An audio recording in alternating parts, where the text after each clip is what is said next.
Hello, everyone. Welcome to Translation Talks, where past Griffin Poetry Prize winners and finalists discuss their craft and the relationship between translation and poetry. My name is Majeen Mathurin, and I'm the social media editor at the Griffin Poetry Prize. Joining me tonight is my co host and colleague, Adriana Onita, along with our lovely guests, Oksana Maksymchuk and Jeffrey Yang. First off, un grand merci to each of you for making the time to be here and learn from these wonderful poets and translators. The Griffin Poetry Prize has its roots on the traditional lands of many indigenous nations, including the Mississaugas of the Credit, the Anishinabeg, the Chippewa, and the Haudenosaunee, and the Wendat peoples.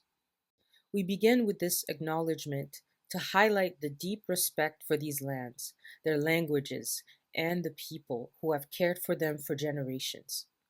If you're a poet or translator yourself, please let us know in the chat, as well as where you're joining us from. Please use the chat to share your city, territory, or nation. This is a great opportunity to build community among people who share your love for world literature. Before we dive in, we'd like to offer a little background on the Griffin Poetry Prize, which was founded in Toronto, Canada in the year 2000. The Griffin Poetry Prize is one of the few international awards celebrating poetry written in or translated into English. Over the past 2 decades, we've recognized 30 translated collections on our long list and short list, with 6 translations even winning the prize. Joining us today are 2 poet translators longlisted for the Griffin Poetry Prize last year, Oksana Maksymchuk and Jeffrey Yang.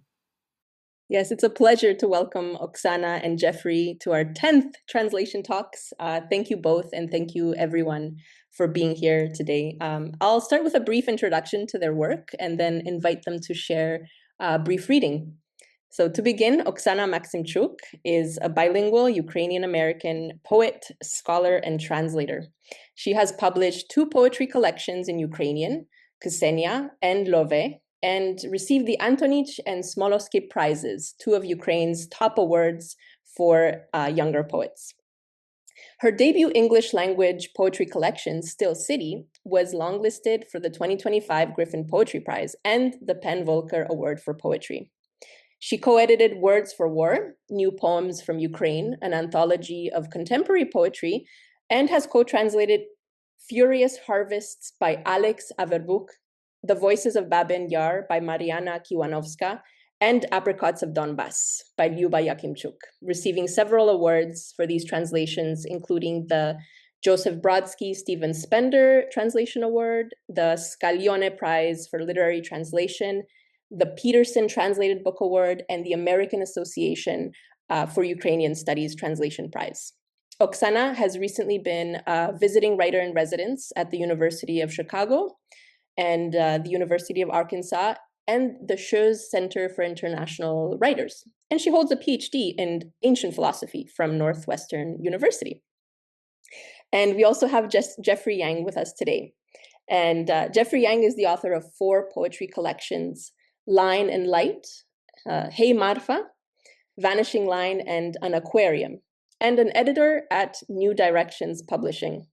He is the translator of Bei Dao's Sidetracks, which was longlisted for the 2025 Griffin Poetry Prize, as well as Nobel Peace Prize laureate Liu Xiaobo's June 4th Elegies, and Ahmadjan Osman's Uygurland, The Farthest Exile, which he translated from Uyghur and Arabic with the author, Su Shi's East Slope, and Bei Dao's autobiography, City Gate Open Up, and an anthology of classical Chinese poems, Rhythm 226.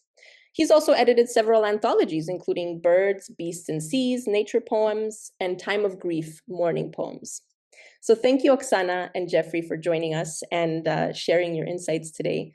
I'd like to invite you, Oksana, to start off our event by reading a few poems in translations, perhaps by Alex Averbuk or Mariana Kiwanovska in your translation, followed by Jeffrey, who will read poems he translated by Bei Dao. Thank you so much, Adriana. Such an honor for me to be here and to be reading with Jeffrey. And I know we corresponded about what I'm going to read today, and I decided actually we will start with one of the first projects that we that kicked off this whole war poetry anthology that we were doing, that also triggered a lot of the other translation and poetic work I'm doing, and that's Luba Yakimchuk's poem Decomposition. So I think we translated that poem with my husband, Max Rosichinski, about 10 years ago. And this is the 4th year of the full-scale war, but also 11th year of, or 12th year of the invasion. And this is one of the poems where Luba actually follows a very futurist kind of strategy to draw attention to the invasion and to the refugee experience. She's a refugee poem from the occupied regions of Donbass. So the poem is titled Decomposition. Decomposition. Nothing changes on the Eastern Front. Well, I've had it up to here. At the moment of death, metal gets hot and people get cold. Don't talk to me about Luhansk. It's long since turned into Hansk. Lu had been razed to the ground, to the crimson pavement. My friends are held hostage and I can't reach them. I can't do Netsk to pull them out of the basements from under the rubble. Yet here you are writing poems, ideally smooth poems, high-minded, gilded poems, beautiful as embroidery. There is no poetry about war, just decomposition. Only letters remain, and they all make a single sound. Rrr. Prvomaisk had been split into Pervo and Maisk, into particles in primeval flux. War is over again, yet peace has not come. And where is my Deb Arts Evo? No poet will be born there again, no human being. I stare into the horizon. It has narrowed into a triangle. Sunflowers dip their heads in the field, black and dried out, like me. I have gotten so very old. No longer Luba, just a ba. Thank you. It's so beautiful. Thank you for sharing that. Jeffrey? Hello, thanks so much for having me. No, it's wonderful to be here with Oksana as well. I'm gonna read the prologue to Sidetracks by Bei Dao. Yeah, so this is the prologue to the book. Why does history reverse direction from this moment to antiquity? Why do the 10,000 things circle away from the passage of time? Why are the ancient messages intoned by stone steles? Why is the fall of the empire like waking from a long dream? Why does the river of blood flow before the military maps the paper tactics? Why draw prison walls in the dirt in the name of freedom? Could there be a sky beyond the sky? Silent words beneath the words, electricity in short-circuited love. Could youth set out on the road as page after page of the calendar leaves footprints going back again? Could the night's team of horses gallop into the 8 directions and reach the end of the sky to drink up the dawn? Could the changing colors of the rivers and mountains and a great wall on paper be the azure dragon of poetry? Who among the order of sages is reading us in the quiet stillness? Who ceaselessly calls out to us from the gilded windbells, from the blood-soaked tails of a whip? Who uses the lies of red poppies to illuminate the boundless land? Who sold the dialogue between the door and the window to the cross-draft? Who conducts the orchestra of autumn to marry the little bridge and the fishing boat lamps' hidden bitterness? Where is the homeland to lay a cradle for the dead? Where is the other shore for poetry to step across the end? Where is the peace that lets the days distribute blue sky? Where is the history for storytellers to document and archive? Where is the revolution that uses a storm to play the horizon? Where is the truth that looks for a volcano in words? When will you ride over on the east wind from freshly brewed tea leaves, taste the melancholy of spring? When will the first tone whistle out for midnight to unlock a sky full of coughing stars. When will the pigeons be freed to shrink the largest public square into a wordless chop mark? When, through the closed palace gates, through the cracks of the months and years, will the bright rays of the flood rush in? Thanks. That was beautiful. Thank you so much for both of you for sharing your work. And let's begin this conversation just talking about both of your journeys into poetry and translation. Starting with you, Jeffrey. In a Paris Review interview, you described first encountering poetry by memorizing and reciting Chinese poems in a Saturday heritage language school, and you were drawn to their rhythm and music. And then later you spent a year in China as a young adult where you kept writing and reading. And as you put it, poetry just kind of stuck. So I'm wondering, when translation began to stick for you, when did you translate your very first poem and why? Um, yeah, I mean, probably not until actually grad school. I mean, yeah, I mentioned some of the Chinese poems growing up as a child, um, through my parents and through that Chinese school on Saturday.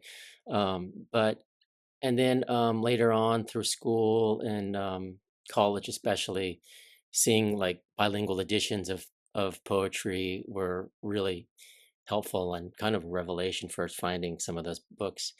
Um, Seeing the languages across the page and not necessarily knowing the language, but being able to, have enough with the dictionary to kind of like pretend and see and listen to the sounds and things. But it wasn't until I was really in a grad school class with Richard Sieberth and Elliot Weinberger at NYU that it was a translation workshop that I actually started to translate poems. And yeah, that really was an amazing class, and that's kind of how I kind of got started like directly. Yes. And Oksana, your relationship with poetry also begins in childhood. So you've spoken about growing up surrounded by it in Ukraine, with your father a professional reciter of poetry, family friends who were poets, and mentors who read your work. And then you moved to the United States as a teenager and began living between countries and languages. And so I'm curious, as a multilingual poet who writes and publishes in both Ukrainian and English, when did translation first become part of your creative life? Thank you. I think for me, it was when I moved to the United States. And so when I was 15, I went to this amazing high school that actually had poetry classes. And I enrolled in a poetry workshop with somebody who also taught philosophy, coincidentally, which I had no interest in at the time. And then I did a PhD in philosophy. But this was when my main interest was in poetry. And I figured that one way in which I could master the language was to engage in translation. So even though I was supposed to produce my own poems for this workshop, I often actually produced translations of poetry I loved and started realizing that it's a form of apprenticeship and a kind of way to experiment with the language and having some kind of starting points to convey the workings of the poem in this different idiom and a different grammar, different syntax, and very importantly, very different music, different sonic texture of this new form. And for me, the sound is so very important in poetry. And this was a big challenge of how to really convey that. So often, I think in Ukrainian poetry and in Slavic poetry in more general, that poetry is rhymed, metered, and a lot of the kind of connections are established by the logic of sound similarity, not so much like the semantic or metonymical connections. And so it was challenging to also select the kinds of poems that could come alive in English without having to rely on these different poetic features that wouldn't convey so well. That's so interesting to hear both of you, because both of your experiences are so different, and so fascinating at the same time. I want to ask both of you, in what ways has becoming a translator changed the way you write poetry? Oksana, let's begin with you, and then Jeffrey. Hmm. Um, well, I think it's definitely been shaping me in various ways as an English language poet, because even though I started writing when I just arrived as a teenager at 15, I abandoned it and started writing in Ukrainian. So pretty much for 10 years, I only wrote in Ukrainian and published these collections in Ukrainian in my early and middle 20s, and then went to grad school and abandoned poetry altogether for 10 years. I just couldn't really think in that way when I was making arguments and had to strive for clarity and precision in everything. I think poetry really requires ambiguity and a kind of respect for a kind of I don't know, the fallenness or incompleteness of language in a way that philosophy, I think, really discourages. So for me, making my way back into poetry after grad school really started with translation. And translation really started not so much because I wanted to go back to poetry, but because war broke out and poetry was the only thing I was really competent in. So we started translating as a kind of amplifying, a project of supporting and amplifying the voices of these poets who were in various ways dealing with the war, like Luba, for example, whose family was trapped in Donbass during the first years of occupation, but also soldier poets and poets who were affected um, by distant war in various ways. And then I think through those projects, I started kind of redeveloping my appreciation also for the kinds of things that poetry can do that other forms of writing cannot accomplish. And I made my way back into writing poetry, but in this case, actually English language poetry. That's fascinating. That really resonates with me, everything you've said so far, especially the part about academia somewhat killing poetry. Well, one of the things we love asking poet translators in this series is about the metaphors that guide your work. So, for example, some of our past Griffin Poetry Prize finalists and winners have offered some really interesting images. For example, Homero Aridhis, who he once called his Canadian translator, George McWhirter, like a monarch butterfly who carries these words between worlds. And another Canadian, Emily Morehouse, has spoken about slipping on or slipping into a piece of clothing that Joyce Mansour might have worn, and so re-inhabiting her original process of creation. And last time in our last translation talks, Brian Henry talked about how translation's an act of friendship through the word with Tomasz Salamun. So what metaphor best captures what happens when you carry a poem across languages? And Jeffrey, let's start with you this time. Did a particular metaphor guide you when translating Bei Dao's poetry in Sidetracks? Yeah, I mean, I think, yeah, actually, I wrote an essay a while ago that was called some notes on transmigration, and so for me, it was, I mean, in that essay, I talk a little bit about this Chinese writer Qian Zhongshu, who I really love his work, and I mean, it's hard to go into his work because it's like so vast, but just like in the context of this idea of transmigration and translation, he kind of became known in translation circles through this essay he wrote about a Chinese translator named Ling Shu, who in the 20th century was translating all these 19th century works from different languages like Dumas and Charles Dickens and things into Chinese. But and his whole Ling Shu, I mean, his whole translation journey started like out of grief, losing his wife, and a friend was saying, "Hey, help me translate this book, Alexandre Dumas' The Lady of Camellias," and and he Chen Zhongshu, well, so he talks about Ling Shu and how he didn't actually know any foreign languages. He was working with somebody, and still his translations somehow stand up. They're very lively. They're able to capture a lot of the humor. I'm not advocating that as a translation practice, but it's just like it's interesting how translation works like that in ways, and how it can survive in that way. But he talks about transmigration as a process of kind of like the endless process of translation, and of like the spirit of a work kind of continuing on in a way.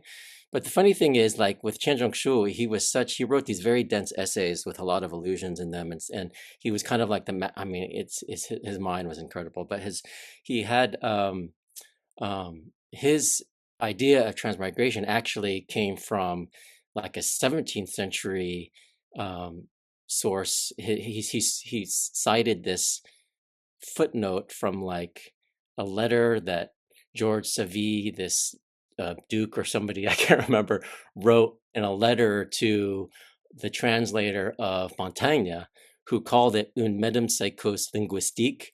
And so he took that and he's like, oh, this is I mean, I don't know, but he took that kind of metaphor for himself and wrote about it. And he kind of, I don't know, it's funny, he became kind of known in translation circles for this idea of transmigration as a metaphor for translation. Yeah. So anyways, sorry, that kind of went on a little bit. Oh, this is beautiful. I'll have to look up that essay on transmigration. It's fascinating. Yeah. The transmigration, it also reminds me of what Amelia Glaser had said. She was talking about translocation, I think, in her translation talk. So have to go back to re-listen to that one too.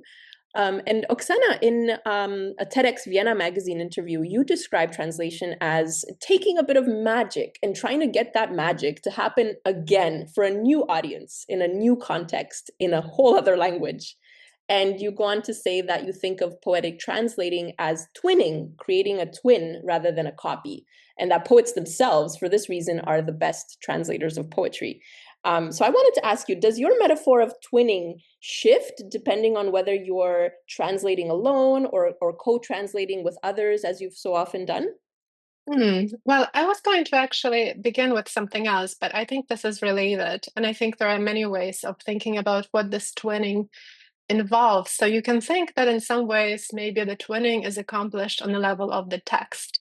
What you're trying to create is some kind of equivalent, a twin of the text in a different language. And it does have it's a kind of alchemic process. It's the poem has to kind of convey the same kind of enchantment, I think, as the original, and has to have similar characteristics to the original in being able to carry you away and capture your imagination.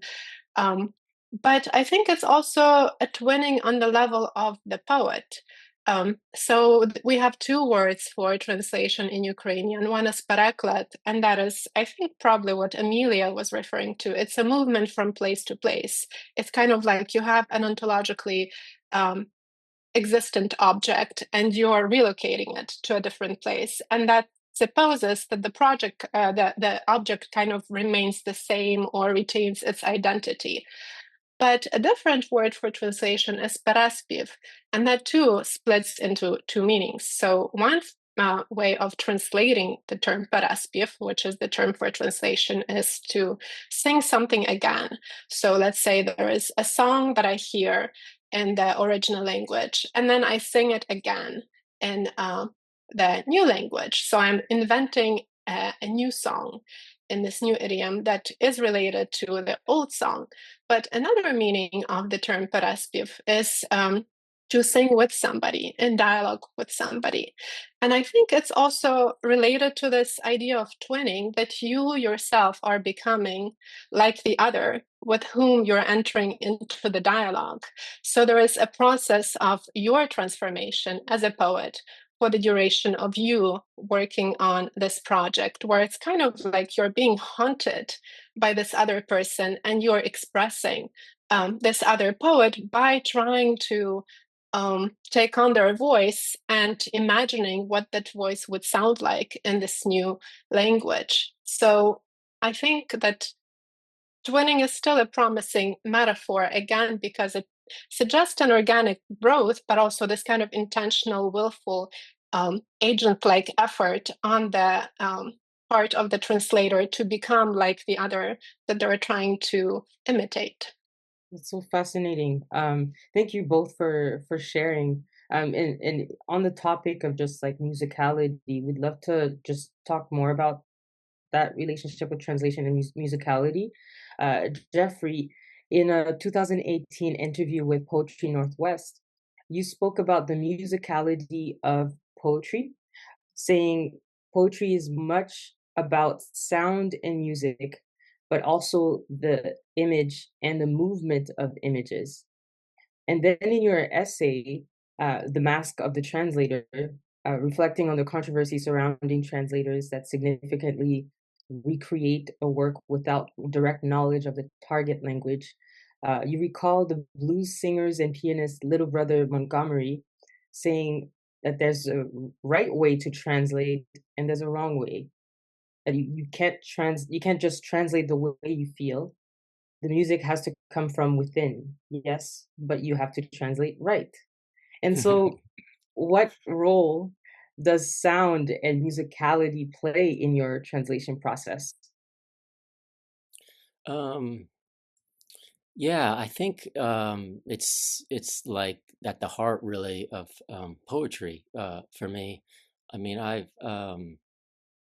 been a devoted reader of a poet like Basil Bunting, who also talked a lot about music um, and poetry, and he translated a lot of poems from Farsi. Actually, not a lot, but he translated some really wonderful poems from Farsi, and I think like with poetry, so much of it to me is about sound and music and how that relates to rhythm and the flow of words that and that what we choose. So let's for instance, I started out translating classical Chinese poetry, and a lot of those poems, written in the you know, Tang and Song or even earlier, no one really knows how they sound right now. But there is like very complicated musical structures for a lot of those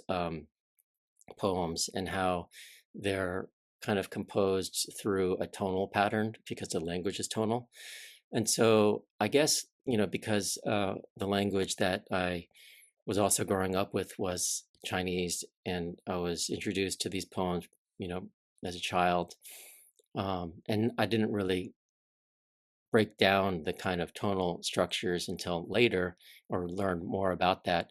But I think that the way that kind of music in that these poems were meant to be sung, and had these very distinct rhythms.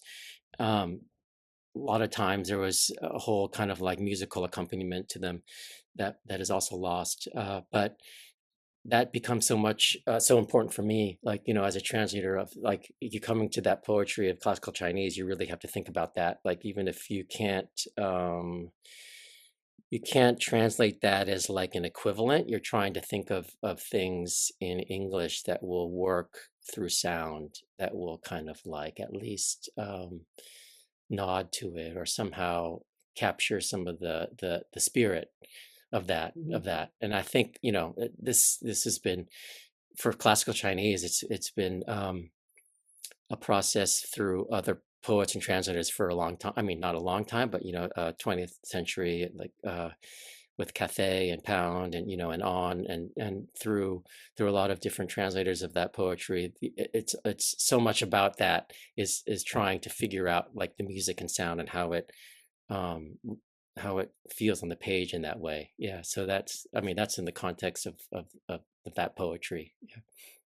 Yeah, that's so interesting that you say that. It actually reminds me of what Brian Henry shared at our previous translation talks, and he referred to it as the sonic scaffolding. Mhm. in the translation process. And so thank you for sharing. Oksana, when working from Ukrainian or Russian, how do you listen for a poem's music, and how do you try to recreate it in English?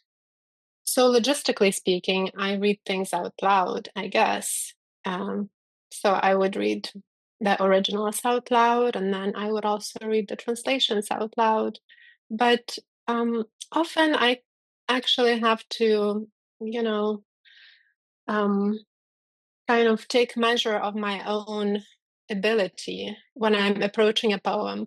So I don't always think I can deal successfully with any poem. And sometimes that measure will be determined by the sound of the poem. If I do not think that I can convey the music, and if I think that music is what's important and what's moving the poem forward, um, I will not read this poem. So often what happens is that I look at the page and there is like this very quick discriminatory process taking shape in my mind where I just see whether the whole will sing or if it's going to fall flat. And sometimes I think it will sing and it's still coming out flat. And then, either you have a compromised translation or you don't publish. But I think a lot of my experience of translation has been frustration and disappointment. But again, that's also true from my experience in writing poems, that I always feel like I'm kind of, crashing against some invisible cage, and the limits that could be my own, could be the limits of language. But in many ways, it's really kind of, yes, being confronted with your own inadequacy and limited competences. I'm giggling to myself here because I'm remembering that at the very back of Sidetracks, Jeffrey Yang has a final line in his acknowledgement, and he says, "All slips and inaccuracies by the translator will be resolved in the next life." I thought that was just so brilliant. All right, let's shift a little bit into another topic, which is translation and the community of literary translators and editing in general. So, Oksana, your biggest translation project to date has been Words for War, an anthology of contemporary Ukrainian poetry that you began editing with your husband, Max Rosachinsky, in 2014. And together, you gathered a database of thousands of poems, many of which you found on social media, and you shaped them into a chorus of 16 voices. And we'll add that to the chat so everyone can have a look at the website, but it's also an actual book, an anthology. And you've said that this project grew out of a feeling of helplessness and a desire to create community and purpose through the skills that you had. So can you tell us a bit more about how the anthology evolved from that impulse and how translation became a relational act, not only pairing the poets with translators, but sustaining community over time even?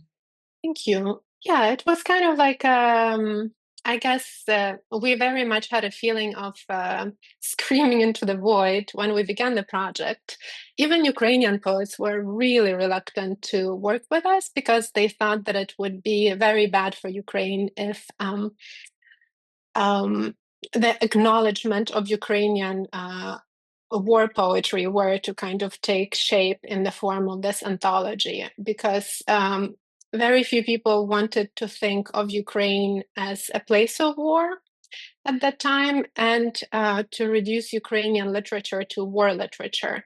Um, our anthology, I think, was the first collection of poetry published in English language in maybe like 12, 13 years.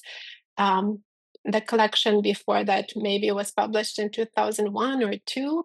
And so there was this huge gap.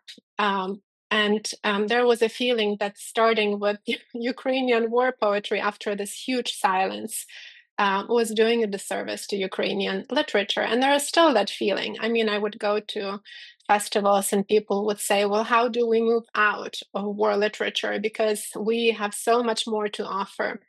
But nobody wants to hear it. And it's true for my own poetry. I write other types of poetry, but really anything anyone wants to publish usually has some kind of reference to war, because I too have been pigeonholed as, having an expertise in this domain and not so much in others. And again, we kind of had to persuade them that it was necessary to make these kinds of selections, that it's not going to be your love poetry or your poetry about the meaning of life. We will want to look at your war poems, and we will publish and translate those in the anthology. And because we were still kind of emerging from graduate school, we didn't have many contacts. So a lot of the translators we engaged were our friends, who didn't have any translation experience. But because we've been collaborating with them and editing the work, and it was a long-term project, we were extremely uncertain of ourselves, and so very interventionist in the way that I would never do again. But we spent many, many months with each of the poems, and a lot of the translators too have actually, people who I think didn't really think they would become translators have started translating through that practice. So it was this kind of formation of a community. The poets met their translators for the first time. The translators in the making became more assured of their ability to translate. We were matchmaking, so we first acquired all of these poems in Ukrainian, and then we kind of tried to find translators for them.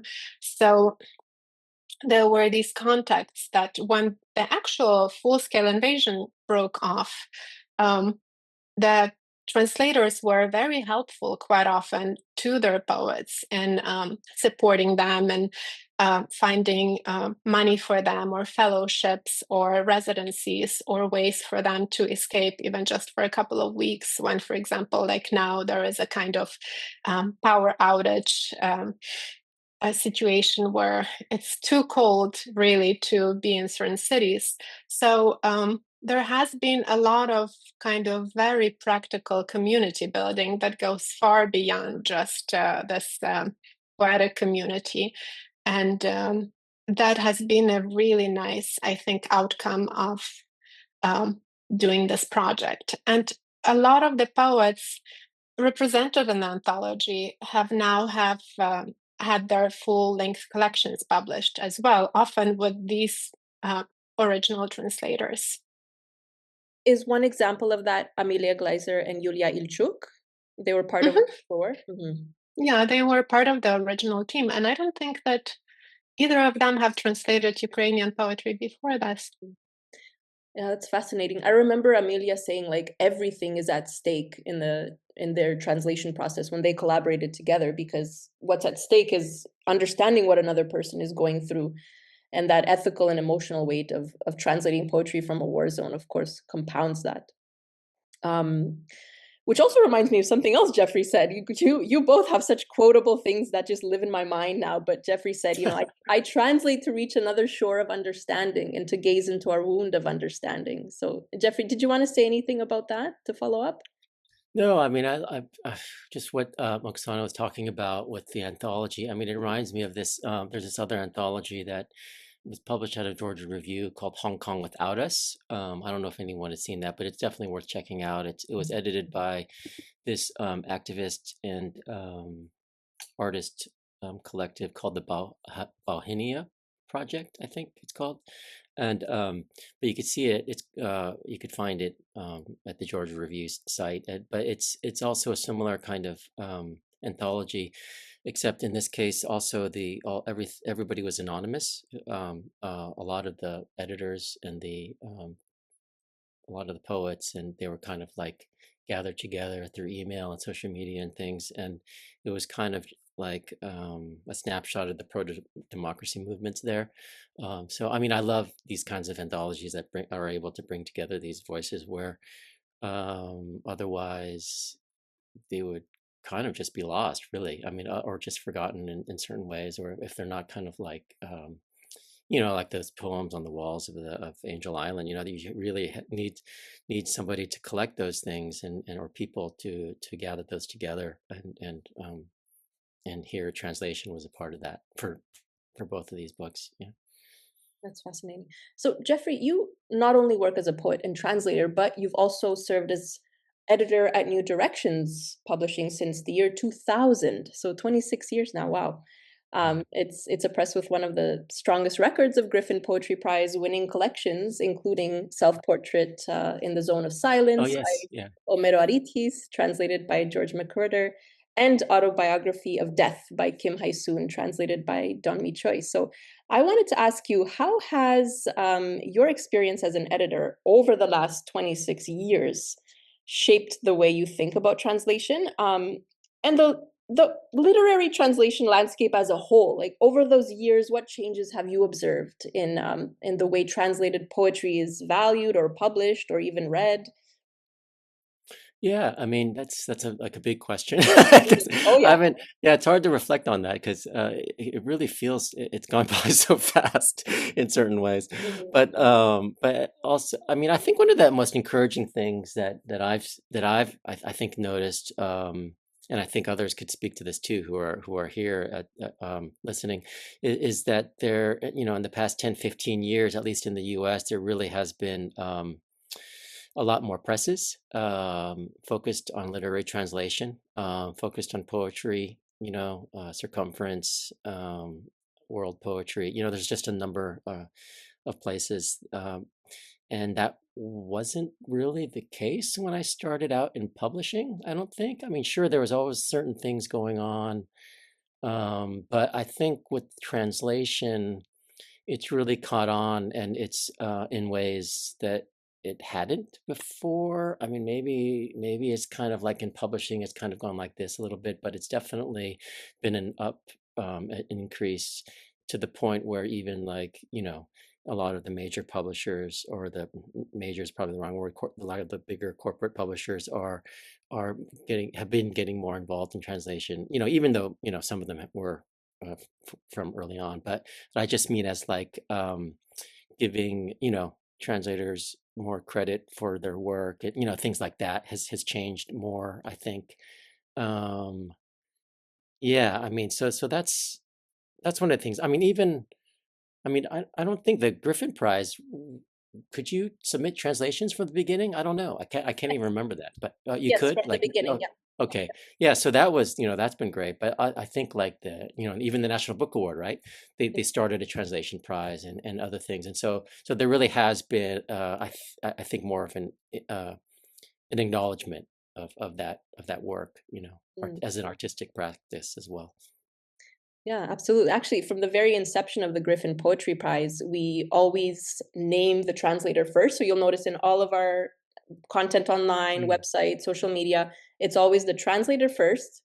And then, for example, Jeffrey Yang translated from the Chinese, written by Bei Dao. And a lot of people take issue with that, but with the prize, 60% of the prize goes to the translator and Yeah, I 40% remember. Yeah, yeah, goes to the that's original author. amazing. Yeah. Yeah, they Yeah. definitely wanted to make a statement with that. Absolutely. Oh, that's great. Yeah. Do you see, just another little follow up on that? Do you see a growing movement towards translators working from their heritage languages that they know more intimately or inherit culturally, as opposed to earlier practices that involve more of these re-envisioned approaches where there's really not a lot of let's say, relation to the original text? Do you see Yeah, I that? mean,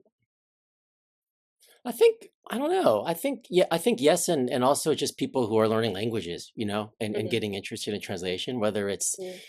learning a language through in high school or on their own, or in Yeah. college. I could think of a whole lot of different examples across the range of people coming to translation through their language learning and literature and poetry, Yeah. and being able to. But I think I will say, I definitely, with Korean poetry coming into the language, there definitely has been more that I've noticed, um, definitely with of contemporary poetry, than say like 15, 20 years ago, Mm. where I remember in grad school trying to look up some, just like what was being translated and published in Korean poetry, and there really wasn't a lot in English. I mean, there was like an anthology, there was a couple of things here and there, but it is interesting, like with certain poetries. I think Arabic is another language too that the literature is definitely there's more of it. I mean, there always needs to be more, but I mean, it's definitely. I'm just talking about when I started in Yeah, publishing. that's fascinating. Thank you for providing that Yeah. longitudinal perspective. I don't know. It's valuable to us for sure. Before we move to audience questions, we wanted to ask what's next for you both as translators and poets? And also, do you have any questions for one another? Maybe we'll start with Jeffrey. Mine. So I've been actually. You probably not gonna like this one, but I'm translating from a language that I'm kind of like learning bits as I go along. But a lot of it is at the request of the poet who I've known for a long time. It's this an Albanian poet, Luleta Leshinaku, who was also shortlisted one year, and so we've been working together on some poems for a while now, and it's just certain circumstances of her situation and things and she has been in the U.S. longer, but it is interesting process. I mean, I have some experience in that sense, and I write about why, with the book about with the Uyghur poet, as I don't know Uyghur or Arabic, and working with Amajan on that, and not being able to find, a translator who knew Uyghur, Arabic, and American poetry, to be able to do it. And so anyways, with Ludetta, I've been discovering that Albanian has some similarities, I feel like, with Latin, which I do have some experience with learning in school, so that kind of helps. But it is an interesting process. But a lot of it is through her, over the years living more in the U.S. and getting English and working with her, so it's a different kind of a process, but it's yeah. That's so cool. Oksana, love to hear what's next for you. So this is in the domain of translations, right? We've just completed a translation, a preliminary version for a performance that took place in New York of our author that we've also have a book coming out with Harvard Ukrainian Research Institute this year, Alex Verbuch. And he wrote this, he composed this collection called Talks with the Besieged. That's a kind of collection of docu-poems based on Telegram chats, on chats on Telegram from the territories that are in the process of falling under occupation. So this is 2022, 2023. Many of them are in his region, and a lot of this is incredibly kind of like informal, multi-generational conversation, the content of which is basically reducible to what the fuck is going on and what do we do about it. And we actually used I don't know. My husband was the one who was orchestrating this whole collaboration with, I think it was Claude, but we used Claude for certain phrases that teenagers would use on platforms like Discord and others because we do not have experience with this. And then after we kind of orchestrated this translation, we ran it by our 14-year-old kid to, check for authenticity of the tone. And then the director worked with the actors to make sure it sounded right. So this was a very interesting kind of, collaborative project for us because it involved both AI and our child and a bunch of people who were performing it and were able to say, like, this doesn't sound quite right. Could we change this? Or this sounds a little bit tonally off. Could we alter this? Because some things look good on the screen but don't sound that well. So there was this whole kind of compromise and negotiation between different modalities as well. That's so interesting. Thank you for sharing. Mm-hmm. Do you have any questions for one another? Well, I have a question for Jeffrey. So, given the kind of emergence of these tools, I mean, it was challenging enough even with just Google Translate, but now with these like models like Claude that are becoming more and more competent and are actually becoming better at imitating individual styles, what do you think is a kind of what do you think would be the role for human translators, say, in 5 years? Um, hmm. uh, Yeah, I'm actually not sure. I actually don't know what that is. Claude, is that like an AI system? Oh, it is. Okay. Maybe everyone else. So, um, yeah, I mean, I think with a lot of that stuff, I mean, we're having to deal with a lot of issues as a publisher with various things that don't have to relate to exactly translation, but to, that whole thing of using a text in order to train the AI, like there's that aspect of it. So there's a lot of facets to this thing, and obviously it's only going to be more part of our lives as we move on. It seems like, I mean, I'm more of the very kind of, um, I don't think an AI can do what a human being does with translation and poetry. That's my sense of it. I think there was, like you said, I think you used the word tools. I think as tools to be used, and I mean, I have nothing particularly against that. And seeing what people do, and a lot of times it gives you, I guess, ideas of what not to do. But I think it is funny, though. I mean, this whole thing with style, it does bring into question this idea of style and what can be imitated. But I feel like at least with us as a publisher reading translations and submissions of poetry, and fiction and things, I mean, we're always going to be working with a human person with a translator. I mean, 5 years, 10 years, that's my take of it, and I could just say that, and I think a lot of people, I think people in New Directions would agree with that.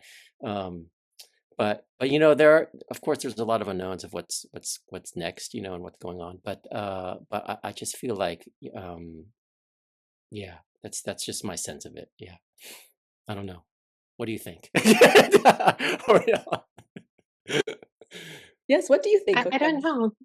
know. I mean, my sense is that there will be more and more of these collaborative projects. uh-huh. And I don't know on what level the collaboration is necessarily going to work. You may think that it's like accuracy that's going to be the determining kind of desideratum, right? So you may be a poet who wants to translate from a language you don't know very well.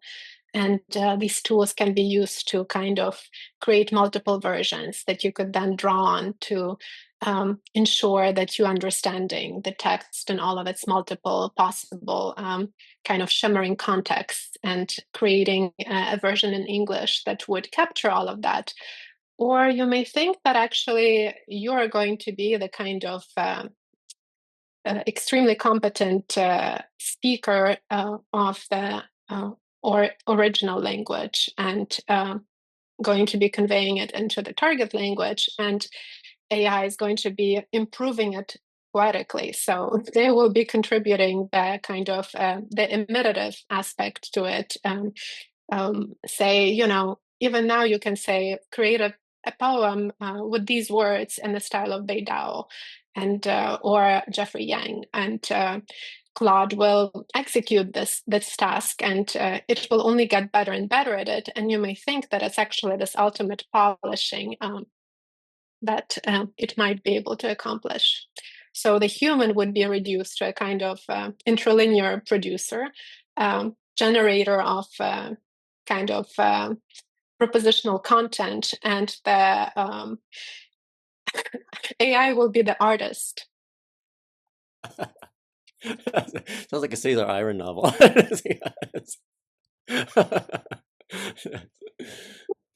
It's fascinating. Just yesterday, I told someone I'm going to host translation talks online for poet translators, and they say, "Oh, those are going to disappear in about 10 years for sure." It's like, why do we write poetry? Why do we translate, right? Are we still gazing into the wound of our understanding? Uh-oh. Well, we will now open up the floor for questions from the audience. We have a few minutes for that. And so I do see that there is one from Donna. And so she says, if we get to ask questions, I have a burning one. What if you commit to translating a book and then you run into poems that you really do not like, which makes them so hard to translate? Do either of you want to take that? It's a burning question from her. Wow. Oksana, you want to?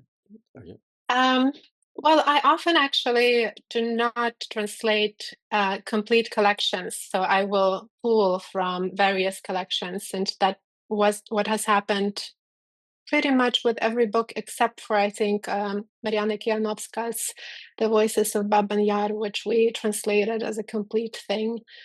And that presented challenges of its own. But I do know, for example, that the person who translated my work, my English language collection into German, Matthias Kniep, the book contains 89 poems, but in the German version, there are only like 60 plus translations. So I assume he just really hated about 20 of them and was like, I am not dipping my fingers into this. And so that's how you end up with a shorter book, which I think is a very good way to deal with that issue.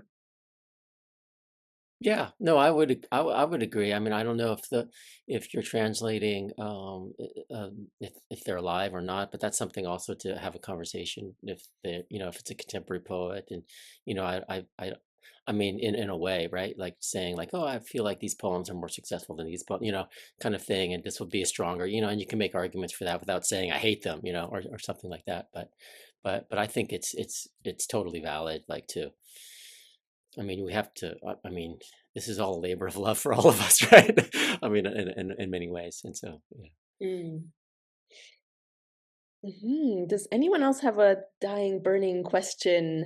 You can also unmute yourself and ask away while we have these two poet translator geniuses with us. It's a very beautiful opportunity, really.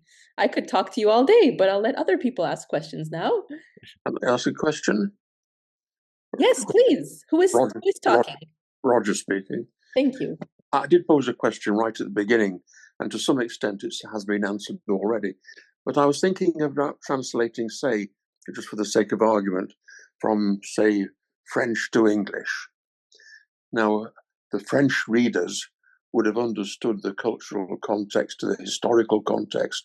If people are mentioned, they would understand it automatically, whereas an English person reading something probably wouldn't understand the historical content. And I'm really wondering how you deal with that. It's not so much the actual translating the words as the color and the historical language, the historical context. Yeah, no, that's a good question. I mean, I feel like there are a number of strategies that translators have used, and you could see different translations that you love and see kind of as a model of what to do. Like, so for instance, like David Hawkes was a wonderful translator of Chinese classical poetry, as well as he did a very incredible translation of The Story of the Stone or Dream of Red Mansion, and what he did in that kind of like multi-volume thing is to like how you're going to get all of the context, in such a concise language and the way it was written. And the way he did it was he translated everything. He translated the context. He translated things that weren't necessarily explicitly in it. I mean, that's prose. I think there's a little bit more leeway to do that in prose, but with poetry, there's other strategies you could use. Bringing in lines here and there, but there's also notes. You could put notes, in the back, or that's also a way that people do that to give more context in a way. But there's even in writing poems, there's a poet, David Jones, who has written a wonderful essay about this, and because he was such a particularly kind of Catholic poet.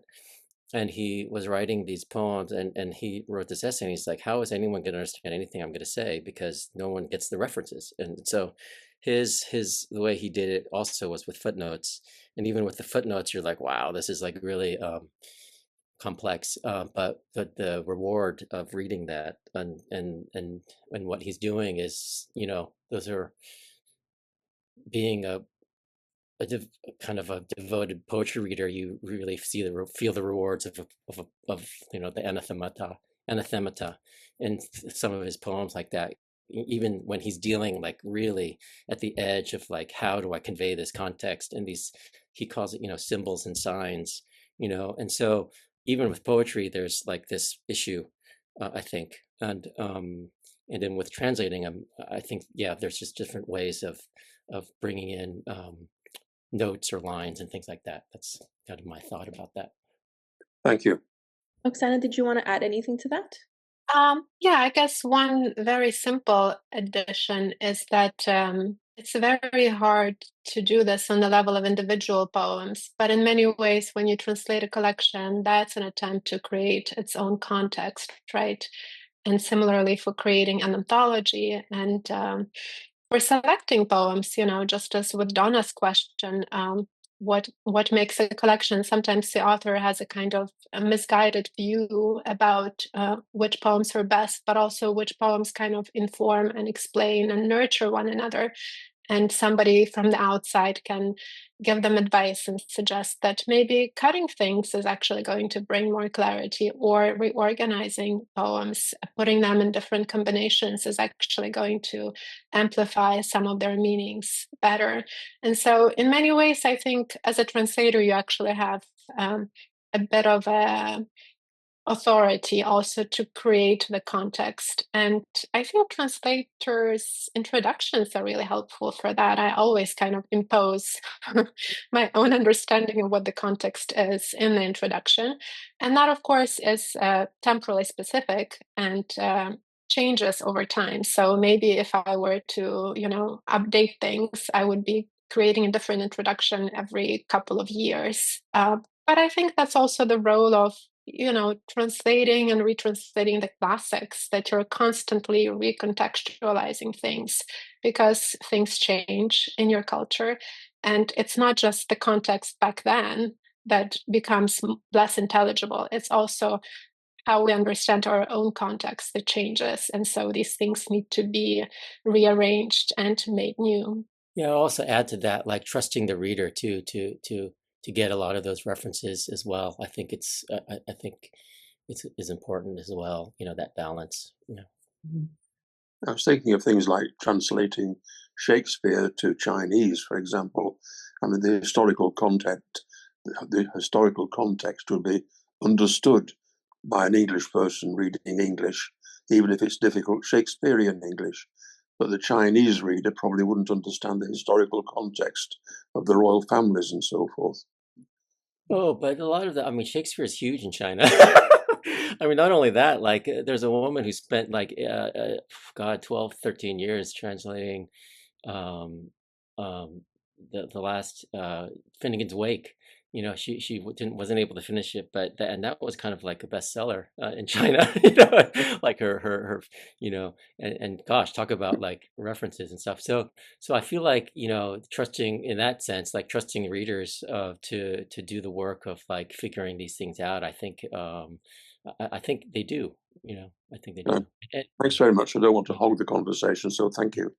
Yeah. Oh, this was a lovely question. Yeah, it was such an enriching conversation. And to end this beautiful discussion, we'd love to invite you to read another poem, this time of your own. And so we can start with you, Oksana, and then followed by Jeffrey. Thanks. I'm going to read a couple of poems, like a little set. The life of a person with a pug. She was walking her pug down the street in a town where she spent her childhood and teenage years, still in her winter coat, even though it was getting warmer and the buds on the poplars grew engorged. Something bit her in the back, and she fell and lay there on the sidewalk. The next day, a neighbor brought out a sheet with tiny roses for that which was once her body, a matching pillowcase for the pugs. A passerby took a photograph and posted it on Telegram, causing an avalanche of angry emojis. Water under the bridge. No more bridge now, but the river flows as it did before, like a single tear rolls down the face of the landscape, tears through the terrain laid out for it by another tear and another before it. Doesn't grieve when the towns clustered along its banks lie in ruins. Doesn't weep, cradling the corpses, toying with the remains. Indiscriminate like the poem's flow, reflecting everything, changing nothing. Drone footage.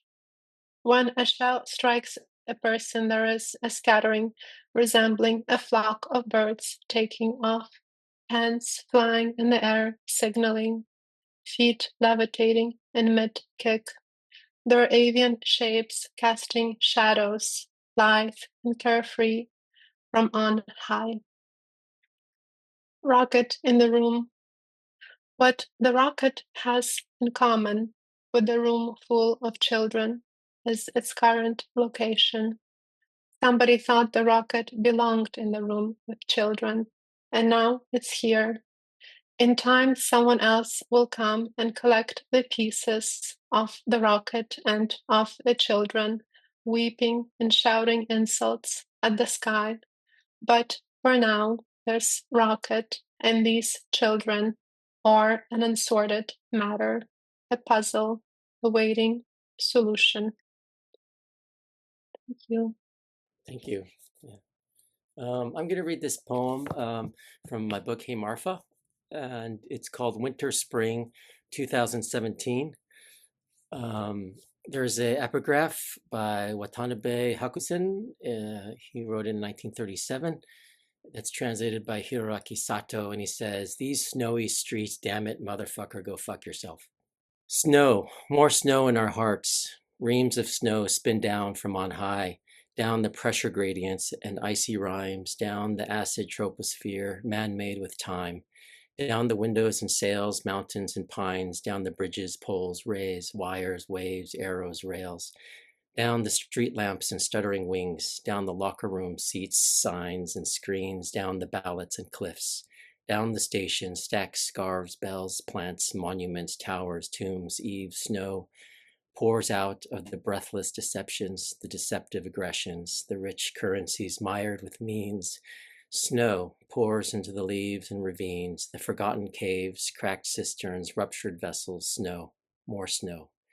Whirls down the updrafts, blows into squares, blankets the slides, seesaw, merry-go-round, phrases float round and round the covered ground like a silent adagio, like fractured ice flows, winds of snow unravel the mind, pass through the barrier, fill the folds and crevices, turn shapes into shapelessness, more and more snow heaps onto branches, weighted evergreens droop and bend, snow gusts swirl down the dome, stolen sky, oval clouds, thick iron gray, depthless mists, edgeless beyond, the snow rushing in, blinding the sun, endless snow, relentless drifts bury the grasses, fatten the snowfields, merge into snowbanks. Flakes fall like broken words, like notes torn from a score, walls and walls of snow, shadows cross to and fro, causes known and unknown, no refuge from the snow, no face clear in the air, the storm's flurry that holds us, plays with us, and discards us. Light lies, thirst grows, eyes scan the heavens, mind cleaves to earth.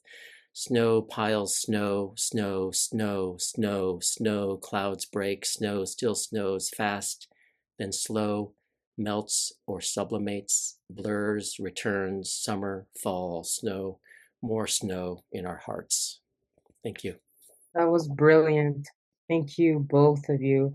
This has been like such a enriching discussion. And so thank you everyone for coming, especially our two exceptional poet translators. We have recorded this event, and so it will be shared on our YouTube as a podcast. So make sure to follow us on our social media at Griffin Poetry for updates on our next translation talks and more. Our 10-book Griffin Poetry Prize long list will be announced on March 25th, which is coming up pretty soon. And our 5-book shortlist will be announced on April 22nd. And on May 6th, we will announce our Lifetime Recognition Award recipient.